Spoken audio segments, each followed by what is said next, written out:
ਉਹਨਾਂ ਨੂੰ ਪੁੱਛਦੇ ਹਾਂ। अस्सलाम वालेकुम शाजिया साहबा, ये दसो कि क्या अमरीका का ईरान ते हमले का मनसूबा खत्म हो गया है या रुक गया है? ਤੇ ਇਹ ਸਾਰਾ ਮਸਲਾ ਜਿਹੜਾ ਹੈ ਪੋਸਟਪੋਨ ਹੋਇਆ ਹੈ, ਇਹ ਖਤਮ ਨਹੀਂ ਹੋਇਆ। ਉਹਦੀ ਵਜ੍ਹਾ ਹੈ ਕਿ ਜੋ ਚੀਜ਼ ਪਲਾਨ ਕੀਤੀ ਗਈ ਸੀ ਉਹ ਨਹੀਂ ਹੋ ਸਕੀ। ਜੋ ਰਜੀਮ ਚੇਂਜ ਦਾ ਇੱਕ ਪੂਰਾ ਪਲਾਟ ਸੀ ਉਹ ਫਿਲਹਾਲ ਨਹੀਂ ਹੋਇਆ ਤੇ ਬਹੁਤ ਸਾਰੇ ਮੁਲਕਾਂ ਨੇ ਵਿੱਚ ਪੈ ਕੇ ਆਖਿਆ ਕਿ ਅਲੀ ਫਿਲਹਾਲ ਇਹ ਸਭ ਕੁਝ ਨਹੀਂ ਹੋ ਸਕਦਾ। ਲੇਕਿਨ ਇਹ ਸਾਨੂੰ ਜ਼ਿਹਨ 'ਚ ਰੱਖਣਾ ਚਾਹੀਦਾ ਹੈ ਕਿ ਇਹ ਦੁਬਾਰਾ ਜਿਹੜਾ ਹੈ ਨਾ ਇਹਦੇ ਥੋੜਾ ਜਿਹਾ ਪੌਜ਼ ਆਵੇਗਾ, ਲੇਕਿਨ ਇਹ ਲਿੰਚਪਿਨ ਜਿਹੜੀ ਉਹ ਤੇ ਵੈਸਟ ਨੇ ਕੱਢਣੀ ਹੀ ਹੈ।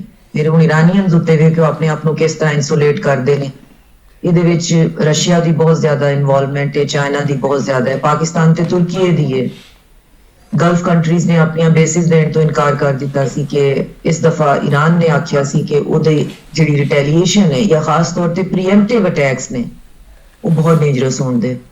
तो लास्ट मिनट के उत्ते फिर कोई फेस कीपिंग ट्रंप ਨੂੰ ਦਿੱਤੀ ਹੈ ਜਿਹਦੇ ਵਿੱਚ ਉਹਨੇ ਫਿਰ ਆ ਕੇ ਬਿਆਨ ਦਿੱਤਾ ਹੈ ਕਿ ਜੀ ਅਸੈਸੀਨੇਸ਼ਨਸ ਜਿਹੜੀਆਂ ਨੇ ਈਰਾਨ 'ਚ ਬੰਦ ਹੋ ਗਈਆਂ ਨੇ, ਅਸੀਂ ਨੈਗੋਸ਼ੀਏਟ ਕਰਾਂਗੇ ਵਗੈਰਾ ਵਗੈਰਾ। ਲੇਕਿਨ ਚੀਜ਼ ਰੁਕੇਗੀ ਨਹੀਂ। ਅੱਛਾ ਸ਼ਾਇਦ ਸਾਹਿਬ, ਇਹਦੇ ਤੋਂ ਜ਼ਿਆਦਾ ਸ਼ਿੱਦਤ ਚਾਹੀਦੀ। ਸ਼ਾਇਦ ਸਾਹਿਬ क्या ਜਿਹੜਾ ਤੁਸੀਂ ਕਹਿੰਦੇ ਪਏ ਹੋ ਕੰਮ ਜਿਹੜਾ ਹੈ ਮੁੱਕਿਆ ਨਹੀਂ ਹੈ, ਰੁਕਿਆ ਹੈ, ਠਲਿਆ ਹੈ, लेकिन क्या ਇਹਦੀ ਵਜ੍ਹਾ ਇਹ ਵੀ ਹੈ ਕਿ ਜਿਸ ਤਰ੍ਹਾਂ ਕਿ ਪਹਿਲੇ ईरान ਦੀ ਹਕੂਮਤ ਦੇ ਖਿਲਾਫ ਬੜੇ ਵੱਡੇ ਮੁਜ਼ਾਹਰੇ ਹੋਏ, ਫਿਰ ईरान ਦੀ ਹਕੂਮਤ ਦੀ ਹਮਾਇਤ 'ਚ ਬੜੇ ਵੱਡੇ ਮੁਜ਼ਾਹਰੇ ਹੋਏ, क्या ਉਹ ਹਮਾਇਤੀ ਜਿਹੜੇ ਮੁਜ਼ਾਹਰੀਨ ਨੇ ਉਹਨਾਂ ਦਾ ਵੀ ਅਸਰ ਹੋਇਆ ਥੋੜਾ ਜਿਹਾ ਸੂਰਤ-ਏ-ਹਾਲ ਦੇ ਉੱਤੇ? ਨਹੀਂ, ਉਹਦੇ ਵਾਸਤੇ ਸਾਨੂੰ ਪੂਰਾ ਐਪੀਸੋਡ ਦੇਖਣਾ ਪਵੇਗਾ ਕਿ ਇਹਦੇ ਵਿੱਚ ਆਰਗੈਨਿਕ ਮੁਜ਼ਾਹਰੇ ਹੋਏ ਸਨ ਜਿਹਦੇ ਵਿੱਚ ਜਿਹੜੇ ਮਰਚੈਂਟਸ ਨੇ ईरान ਦੇ ਉਹਨਾਂ ਨੂੰ ਡਾਲਰ ਕੈਸ਼ ਵਿੱਚ ਲੱਭਣ ਦਾ ਜਿਹੜਾ ਪ੍ਰੋਬਲਮ ਸੀ ਕਿ ਉਹਨਾਂ ਨੂੰ ਹਕੂਮਤ ਨੇ ਉਹ ਦੇਣ ਤੋਂ ਇਨਕਾਰ ਕਰ ਦਿੱਤਾ ਸੀ। ਨਾਲ ਫਿਰ ਜਿਹੜਾ ਇਰਾਨੀਅਨ ਰਿਆਲ ਹੈ ਉਹ ਕੋਲੈਪਸ ਕਰ ਗਿਆ ਸੀ। ਇਹ ਦੋਵੇਂ ਚੀਜ਼ਾਂ ਜਿਹੜੀਆਂ ਨੇ ਇਰਾਨੀ ਗਵਰਨਮੈਂਟ ਦੇ ਰਡਾਰ ਤੋਂ ਗੁਜ਼ਰ ਗਈਆਂ ਸਨ ਕਿਉਂਕਿ ਇਰਾਨੀ ਰਿਆਲ ਜਿਹੜਾ ਹੈ ਉਹ ਤੇ 1 ਸਾਲ ਤੋਂ ਖਰੀਦ ਕੇ ਹੋਲਡ ਕੀਤਾ ਜਾਂਦਾ ਹੈ ਪਿਆ ਤੇ ਫਿਰ ਉਹਨੂੰ ਇੱਕ ਹੀ ਦਿਨ ਮਾਰਕੀਟ 'ਚ ਬਾਹਰ ਕੱਢ ਕੇ 40% ਉਹਦੀ ਕੀਮਤ ਨੂੰ ਕ੍ਰੈਸ਼ ਕਰ ਦਿੱਤਾ ਗਿਆ, ਜਿਹਦੇ ਵਜ੍ਹਾ ਨਾਲ ਜਿਹੜੇ ਮਰਚੈਂਟ ਕਲਾਸ ਸੀ ਉਹ ਆਪਣੇ ਜੈਨੂਇਨ ਰਿਜ਼ੈਂਟਮੈਂਟ ਲੈ ਕੇ ਬਾਹਰ ਨਿਕਲੀ।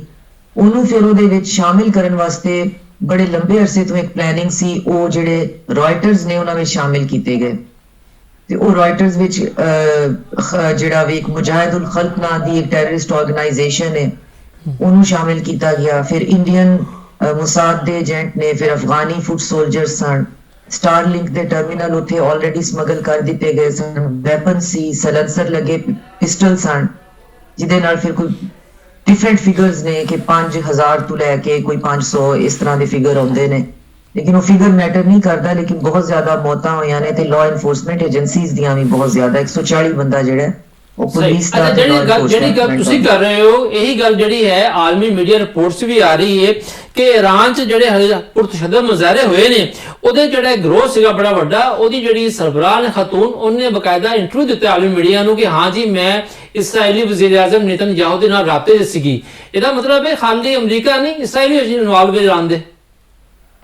ਨਹੀਂ, ਅਮਰੀਕਾ ਤੇ ਇਸਰਾਈਲ ਦੋਨੋਂ ਇਹ ਕਹਿ ਰਹੇ ਸਨ ਕਿ ਸਾਡੇ ਬੰਦੇ ਅੰਦਰ ਮੌਜੂਦ ਨੇ। ਅਗਰ ਇਲਨ ਮਸਕ ਦਾ ਸਟਾਰਲਿੰਕ ਉੱਥੇ ਮੌਜੂਦ ਸੀ ਜਦੋਂ ਈਰਾਨ ਨੇ ਆਪਣਾ ਨੈਟ ਜਿਹੜਾ ਡਾਊਨ ਕੀਤਾ ਹੈ ਤੇ ਉਹਦੇ ਬਾਅਦ ਜਿਹੜਾ ਨੈਟਵਰਕਿੰਗ ਹੋ ਰਹੀ ਸੀ ਉਹ ਵਾਇਆ ਸਟਾਰਲਿੰਕ ਹੋ ਰਹੀ ਸੀ ਤੇ 40000 ਕਹਿ ਰਹੇ ਨੇ ਜੀ ਉਹਦੇ ਰਾਊਟਰਸ ਤੇ ਉਹਦੇ ਟਰਮੀਨਲ ਜਿਹੜੇ ਨੇ ਸਮਗਲ ਕਰ ਕੀਤੇ ਗਏ ਸਨ। ਇਹ ਬਹੁਤ ਵੱਡਾ ਪਲਾਨ ਸੀ। ਇਹਦੇ ਵਿੱਚ ਇਹਦਾ ਪਰਪਸ ਸਿਰਫ ਇੱਕੋ ਹੀ ਹੈ, ਹੁਣ ਤੇ ਖੁੱਲ ਕੇ ਆਉਂਦੇ ਨੇ ਕਿ ਅਸੀਂ ਰਜੀਮ ਚੇਂਜ ਕਰਨੀ ਹੈ, ਅਸੀਂ ਬੰਦੇ ਜਿਹੜੇ ਨੇ ਹਕੂਮਤ ਟੌਪਲ ਕਰਨੀ ਹੈ, ईरान ਨੂੰ ਅਸਾਂ ਕਮਜ਼ੋਰ ਕਰਨਾ ਹੈ, ਬਾਲਕਨਾਈਜ਼ ਕਰਨਾ ਹੈ। ਸਿਰਫ ईरान ਇਸ ਵਾਸਤੇ ਬਚ ਗਿਆ ਹੈ ਕਿ ਉਹ ਜਿਹੜੇ ਇਰਾਨੀਅਨ ਨੇ ਉਹਨਾਂ ਨੇ ਕਾਸਟ ਬੈਨੀਫਿਟ ਐਨਾਲਿਸਿਸ ਕੀਤਾ ਜਿਹਦੇ ਵਿੱਚ ਉਹਨਾਂ ਨੂੰ ਇਹ ਵੇ ਕਿ ਸਾਡੇ ਪ੍ਰੋਬਲਮ ਆਪਣੀ ਜਗ੍ਹਾ ਤੇ ਲੇਕਿਨ ਸਾਨੂੰ ਸੀਰੀਆ ਜਾਂ ਇਰਾਕ ਬਣਨ ਦੇ ਵਿੱਚ ਜਿਹੜਾ ਨਾ ਅਸੀਂ ਵਿਲਿੰਗਲੀ ਉਹਦੇ ਪਾਰਟੀ ਨਹੀਂ ਬਣ ਸਕਦੇ। ਫਿਰ ਉਹਨਾਂ ਨੇ ਬਹੁਤ ਵੱਡੇ ਮੁਜ਼ਾਹਰੇ ਕੀਤੇ ਨੇ ਹਕੂਮਤ ਦੇ ਹੱਕ ਵਿੱਚ। ਲੇਕਿਨ ईरान ਵਾਸਤੇ ਮਸਲਾ ਹੈ ਕਿ ईरान ਲਾਸਟ ਟਾਈਮ ਵੀ ਬਿਲਕੁਲ ਜਿਹੜਾ ਨਾ ਆਫ ਗਾਰਡ ਉਹਨੂੰ ਲਿਆ ਸੀ ਤੇ ਬਹੁਤ ਸਾਰੇ ਉਹਨਾਂ ਦਾ ਨੁਕਸਾਨ ਹੋਇਆ ਸੀ। ਇਸ ਦਫਾ ਵੀ ਉਹਨਾਂ ਦੇ ਸਿਕਿਉਰਿਟੀ ਬ੍ਰੀਚ ਬਹੁਤ ਜ਼ਿਆਦਾ ਸਾਹਮਣੇ ਆਇਆ ਵੇ। ਇੰਨੀ ਸਮਗਲਿੰਗ ਹੋ ਜਾਣਾ, ਇੰਨਾ ਬੰਦਾ ਅੰਦਰ ਪਹੁੰਚਾ ਦੇਣਾ, ਇੰਨੀ ਜ਼ਿਆਦਾ ਲੋਕਾਂ ਨੂੰ ਕ੍ਰਿਪਟੋ ਕਰੰਸੀ ਜਾਂ ਕਿਸੇ ਵੀ ਤਰੀਕੇ ਨਾਲ ਫੰਡਿੰਗ ਕਰ ਦੇਣਾ, ਇਹ ਚੀਜ਼ਾਂ ਇੰਟੈਲੀਜੈਂਸ ਏਜੰਸੀਜ਼ ਦੇ ਹੁੰਦੀਆਂ ਇਹ ਚੀਜ਼ਾਂ ਨਹੀਂ ਹੋਣੀਆਂ ਚਾਹੀਦੀਆਂ। ਤੇ ईरान ਵਾਸਤੇ ਇਹ ਫਿਰ ਬਹੁਤ ਜ਼ਰੂਰੀ ਹੈ ਕਿ ਹੁਣ ਜੋ ਇਸ ਦਫਾ ਦੀ ਨਾਕਾਮੀ ਹੈ ਅਗਲੀ ਦਫਾ ਦਾ ਵਾਰ ਇਹਦੇ ਤੋਂ ਬਹੁਤ ਸਟਰੋਂਗ ਹੋਵੇਗਾ। ਸ਼ਾਹਿਦ ਸਾਹਿਬ ਇਹ ਦੱਸੋ ਕਿ ਜੋ ਸੂਰਤ ਤੁਸੀਂ ਦੱਸੋ ईरान ਦੀ, ਸਾਡਾ ਪੜੋਸੀ ਮੁਲਕ ਹੈ, ਹਮਸਾਇਆ ਸਾਡਾ ਗੁਆਂਢੀ ਸਾਡਾ, ਖੁਦਾ ਨਾ ਖਾਸਾ ਅਗਰ ਉੱਥੇ ਕੰਮ ਦੁਬਾਰਾ ਸ਼ੁਰੂ ਹੁੰਦਾ ਹੈ, ਜੰਗ ਹੁੰਦੀ ਹੈ, ਹਮਲਾ ਹੁੰਦਾ ਹੈ ਤੇ ਪਾਕਿਸਤਾਨ ਤੇ ਕੀ ਅਸਰਾਤ ਆਣਗੇ ਤੇ ਪਾਕਿਸਤਾਨ ਦੀ ਖਾਰਜਾ ਪਾਲਿਸੀ ਕੀ ਹੋਣੀ ਚਾਹੀਦੀ ਹੈ? ਪਾਕਿਸਤਾਨ ਨੇ ਆਪਣੀ ਖਾਰਜਾ ਪਾਲਿਸੀ ਬਹੁਤ ਸਟੇਟਡਲੀ ਦੱਸ ਦਿੱਤੀ ਹੈ ਕਿ ईरान ਜਿਹੜਾ ਹੈ ਉਹਦਾ ਫਾਲ ਜਿਹੜਾ ਹੈ ਉਹ ਪਾਕਿਸਤਾਨ ਵਾਸਤੇ ਐਗਜ਼ਿਸਟੈਂਸ਼ੀਅਲੀ ਬਹੁਤ ਡੇਂਜਰਸ ਹੈ ਤੇ ਲਿਹਾਜ਼ਾ ਅਸੀਂ ਉਹ ਨਹੀਂ ਕਰਨ ਦਿਆਂਗੇ। ਇਸੇ ਲਈ ਅਸੀਂ ਬਹੁਤ ਭੱਜ ਦੌੜ ਵੀ ਕਰ ਰਹੇ ਹਾਂ, ਅਸੀਂ ਬਹੁਤ ਸਾਰੇ ਮੁਲਕਾਂ ਨੂੰ ਇਨਵੋਲਵ ਵੀ ਕੀਤਾ ਹੈ। ਤੁਰਕੀ ਦੀ ਮਾਮਨਤ ਨਾਲ ਉੱਥੇ ਇੰਟੈਲੀਜੈਂਸ ਬੇਸ ਆਪਰੇਸ਼ਨ ਕਰਵਾਏ ਨੇ, ਬਹੁਤ ਬੰਦੇ ਫੜੇ ਗਏ ਨੇ ਜਿਨ੍ਹਾਂ ਨੂੰ ਹੁਣ ਬਕਾਇਦਾ ਜਿਹੜਾ ਨਾ ਫਾਂਸੀ ਦਿੱਤੀ ਜਾਂਦੀ ਹੈ ਵੀ ਜਿਹੜੀ ਕਿ ਫਿਲਹਾਲ ਰੋਕ ਦਿੱਤੀ ਗਈ ਹੈ। ਤੇ ਉਹ ਸਾਰਾ ਕੰਮ ਜਿਹੜਾ ਅਗਰ ਇੱਕ ਹਫ਼ਤੇ ਦੇ ਵਿੱਚ ਸੰਭਲਿਆ ਹੈ ਤੇ ਯਕੀਨਨ ਉਹਦੇ ਵਿੱਚ ਸਪੋਰਟ ਉਹਨਾਂ ਕੋਲ ਆਈ ਹੈ ਰਸ਼ੀਆ ਦੀ, ਈਰਾਨ ਦੀ, ਨੇਬਰਿੰਗ ਕੰਟਰੀਜ਼ ਦੀ। ਸਾਡੇ ਵਾਸਤੇ ਸਿਚੁਏਸ਼ਨ ਬਹੁਤ ਡੇਂਜਰਸ ਹੋ ਜਾਏਗੀ ਕਿਉਂਕਿ ਈਵਨ ਮਾਈਕ ਪੋਂਪੀਓ ਜਿਹੜਾ ਵੇ ਉਹਨੇ ਵੀ ਇਹੀ ਆਖਿਆ ਕਿ ਅਸੀਂ ਬਲੂਚਿਸਤਾਨ ਤੱਕ ਜਾਣਾ ਹੈ। ਹੁਣ ਸਿਸਤਾਨ ਬਲੂਚਿਸਤਾਨ ਤੱਕ ਫਿਰ ਉਹ ਨਹੀਂ ਰਹਿਣਦੇ, ਉਹ ਪਾਕਿਸਤਾਨੀ ਬਲੂਚਿਸਤਾਨ ਦੀ ਤਰਫ ਵੀ ਆਉਣਾ ਚਾਹੁੰਦੇ ਨੇ। ਤੇ ਇਸਰਾਈਲ ਤੇ ਨੇਤਨਯਾਹੂ ਤੇ ਐਲਾਨ ਆ ਚੁੱਕਿਆ ਹੈ ਕਿ ਈਰਾਨ ਦੇ ਬਾਅਦ ਮੇਰਾ ਅਗਲਾ ਟਾਰਗੇਟ ਜਿਹੜਾ ਹੈ ਉਹ ਪਾਕਿਸਤਾਨ ਹੈ। ਲੇਕਿਨ ਸਿਰਫ ਇਸ ਦਫਾ ਇਹਨਾਂ ਦੀ ਕੈਲਕੂਲੇਸ਼ਨ ਇਹ ਖਰਾਬ ਹੋਈ ਹੈ ਕਿ ਇਹ ਈਰਾਨੀ ਪੋਪੂਲੇਸ਼ਨ ਨੂੰ ਮਿਸਰੀਡ ਕਰ ਗਏ ਨੇ ਤੇ ਦੂਸਰਾ ਜਿਹੜਾ ਇਹਨਾਂ ਨੇ ਰਜ਼ਾ ਸ਼ਾਹ ਪਹਿਲਵੀ ਦਾ ਬੇਟਾ ਜਿਹੜਾ ਹੈ ਉਹ ਗਰੂਮ ਕਰਕੇ ਐਜ਼ ਅ ਲੀਡਰ ਪੇਸ਼ ਕੀਤਾ ਵੇ।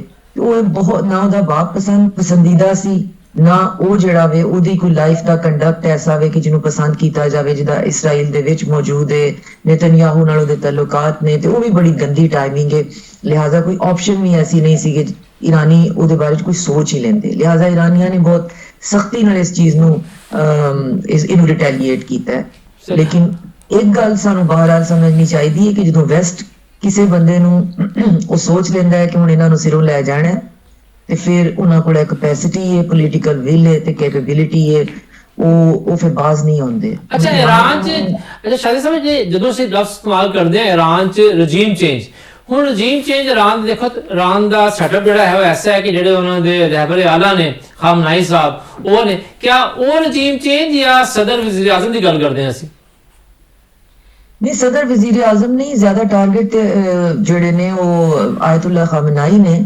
ਲਿਹਾਜ਼ਾ ਉਹਨਾਂ ਦੇ ਫਿਰ ਜਿਹੜੇ ਟੌਪ ਨੌਚ ਵਿੱਚੋਂ 3-4 ਬੰਦੇ ਟੌਪ ਦੇ ਨੇ ਜਿਹੜੇ, ਉਹਨਾਂ ਨੂੰ ਅਗਰ ਐਲੀਮੀਨੇਟ ਕੀਤਾ ਜਾਏ ਤੇ ਫਿਰ ਉਹਨਾਂ ਦੇ ਵਿੱਚ ਵੀ ਵੈਨੇਜ਼ੁਏਲਾ ਵਰਗੀ ਖਰੀਦੋ ਫਰੋਖਤ ਕੀਤੀ ਜਾਏ ਤੇ ਉਹਦੇ ਬਾਅਦ ਆਪਣੀ ਇੱਕ ਪਪੇਟ ਰਜੀਮ ਉੱਥੇ ਲਿਆ ਕੇ ਲਾ ਦਿੱਤੀ ਜਾਏ।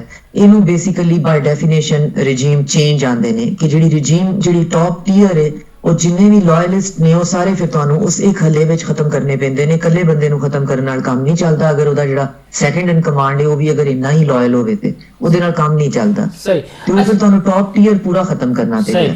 अच्छा कल परसों दे जाहिर है आज मीडिया खबर भी चली है, अखबार छपी हुई है कि पाकिस्तान, तुर्किया और सऊदी अरब एक नया दफाई मुआहिदा करने जा रहे हैं। पाकिस्तान का पहली सऊदी अरब में मुआहिदा है लेकिन उस तो हटके हो रहा है। ਜਿਹੜਾ ਤਿੰਨ ਮੁਲਕਾਂ ਦਾ ਇਤਿਹਾਦ ਬਣ ਰਿਹਾ ਦਫਾਈ, ਇਹ ਤੇ ਤੁਸੀਂ ਕੀ ਕਹਿੰਦੇ ਹੋ? ਮੇਰਾ ਖਿਆਲ ਹੈ ਕਿ ਜਿਹੜਾ ਆਲਰੇਡੀ ਇੱਕ ਸਿਕਿਉਰਿਟੀ ਅਰੇਂਜਮੈਂਟ ਹੈ ਉਹ ਐਕਸਪੈਂਡ ਵੀ ਹੁੰਦੀ ਹੈ। ਮੇਰੀ ਇਨਫੋਰਮੇਸ਼ਨ ਵਿੱਚ ਉਹਦੇ ਤੁਰਕੀ ਦੇ ਬਾਅਦ ਉਹਦੇ ਵਿੱਚ ਇੰਡੋਨੇਸ਼ੀਆ ਨੇ ਵੀ ਆਖਿਆ ਕਿ ਅਸੀਂ ਵੀ ਸ਼ਾਮਿਲ ਹੋਣ ਲੱਗੇ ਹਾਂ। ਤੇ ਉਹਦੀ ਜ਼ਰੂਰਤ ਸਿਰਫ ਇਹ ਹੀ ਹੈ ਕਿਉਂਕਿ ਤੁਰਕੀ ਨੂੰ ਵੀ ਸਮਝ ਆ ਗਈ ਹੈ ਕਿ ਹਾਲਾਂਕਿ ਸੀਰੀਆ ਦੇ ਜਿਹੜਾ ਬਸ਼ਾਰ ਅਸਦ ਦੇ ਡਾਊਨਫਾਲ ਵਿੱਚ ਤੁਰਕੀ ਦਾ ਬਹੁਤ ਵੱਡਾ ਕਿਰਦਾਰ ਸੀ, ਲੇਕਿਨ ਉਹਨਾਂ ਨੇ ਸਮਝ ਆ ਗਈ ਹੈ ਕਿ ਇਹ ਸਰਵਾਈਵਲ ਸਾਡਾ ਇਸ ਤਰ੍ਹਾਂ ਨਹੀਂ। ਇੱਕ ਜਿਹੜਾ ਪੁਆਇੰਟ ਹੈ ਉੱਥੇ ਪਾਕਿਸਤਾਨ ਜਿਹੜਾ ਉਹ ਇੱਕ ਸਟੇਬਲ ਕੰਟਰੀ ਮੌਜੂਦ ਹੈ, ਇੱਕ ਪਾਸੇ ਫਿਰ ਗਲਫ ਹੈ ਤੇ ਫਿਰ ਤੁਰਕੀ ਜਿਹੜਾ ਉਸ ਪਾਸੇ ਵੀ, ਤੇ ਸਾਨੂੰ ਇਹ ਡਾਟ ਜਿਹੜੇ ਨੇ ਉਹ ਹਰ ਸੂਰਤ ਕਨੈਕਟ ਕਰਨੇ ਚਾਹੀਦੇ ਨੇ ਤੇ ਆਪਣੇ ਆਪ ਨੂੰ ਕੰਸੋਲੀਡੇਟ ਕਰਨਾ ਚਾਹੀਦਾ ਹੈ। ਤੇ ਅਗਰ ਇੰਡੋਨੇਸ਼ੀਆ, ਤੁਰਕੀ, ਸਾਊਦੀ ਅਰੇਬੀਆ ਤੇ ਆਪਸ ਚ ਮਿਲ ਕੇ ਕੋਈ ਅਲਾਈਅੰਸ ਬਣਾਉਂਦੇ ਨੇ, ਅਗਰ ਉਹ ਫੁੱਲ ਫਲੈਜ ਸਿਕਿਉਰਿਟੀ ਅਰੇਂਜਮੈਂਟ ਨਹੀਂ ਕਿ attack on one will be considered attack on the other person, ਅਗਰ ਇਹ ਨਹੀਂ ਤੇ ਫਿਰ ਵੀ ਅਗਰ ਕੋਈ ਅਲਾਈਅੰਸ ਵੀ ਬਣਾਉਂਦੇ ਨੇ ਤੇ ਉਹਦਾ ਇੰਪੈਕਟ ਵੀ ਬਹੁਤ ਸਟਰੋਂਗ ਹੋਵੇਗਾ ਤੇ ਉਹਦੇ ਬਾਅਦ ਫਿਰ ਹੋ ਸਕਦਾ ਹੈ ਈਰਾਨ ਵੀ ਉਹਦੇ ਸ਼ਾਮਿਲ ਹੋ ਜਾਏ ਕਿਉਂਕਿ ਰਸ਼ੀਆ ਤੇ ਆਲਰੇਡੀ ਈਰਾਨ ਨੂੰ ਬਹੁਤ ਪੁਸ਼ ਕਰ ਰਿਹਾ ਹੈ ਕਿ ਕਿਸੇ ਸਿਕਿਉਰਿਟੀ ਅੰਬ੍ਰੈਲਾ ਦੇ ਅੰਡਰ ਆ ਜਾਏ, ਈਦਰ ਬਾय ਚਾਈਨਾ ਜਾਂ ਰਸ਼ੀਆ, ਦੋਵਾਂ ਦੇ ਵਿੱਚ ਕਿਸੇ ਦੇ ਵਿੱਚ ਸਿਕਿਉਰਿਟੀ ਅੰਬ੍ਰੈਲਾ ਦੇ ਅੰਡਰ ਆਵੇ ਤਾਂ ਕਿ ਫਿਰ ਜਿਹੜਾ ਕਾਨੂੰਨੀ ਤੌਰ ਤੇ ਯੂਨਾਈਟਿਡ ਨੇਸ਼ਨ ਦੇ ਚਾਰਟਰ ਦੇ ਅੰਡਰ ਫਿਰ ਮੁਲਕ ਜਿਹੜੇ ਨੇ ਉਹ ਇਸ ਐਸੀ ਕਿਸੇ ਸੂਰਤ ਹਾਲ ਵਿੱਚ ਇੰਟਰਵੀਨ ਕਰ ਸਕਣ। ਸਦਰ ਟਰੰਪ ਸਾਹਿਬ ਦੇ ਬਾਰੇ ਨਾ ਹਜੇ ਤੱਕ ਜੋ ਸਮਝਿਆ ਜਾ ਗਿਆ ਹੈ ਕਿ ਜੋ ਕਹਿੰਦੇ ਕੁਛ ਨਹੀਂ ਕਰਦੇ, ਸੱਜੇ ਖਾਂਦੇ ਨੇ ਖੱਬੀ ਮਾਰਦੇ ਨੇ। ਹੁਣ ਇੱਕ ਪਾਸੇ ਜੋ ਸਾਡੀ ਹਕੂਮਤ, ਪਾਕਿਸਤਾਨ ਹਕੂਮਤ ਦੀ ਫੀਲਡ ਮਾਰਸ਼ਲ ਸਾਹਿਬ ਤਾਰੀਫਾਂ ਕਰਦੇ ਨਹੀਂ ਸਕਦੇ, ਦੂਜੇ ਪਾਸੇ ਕੱਲ ਜਿਹੜੇ 75 ਮੁਲਕ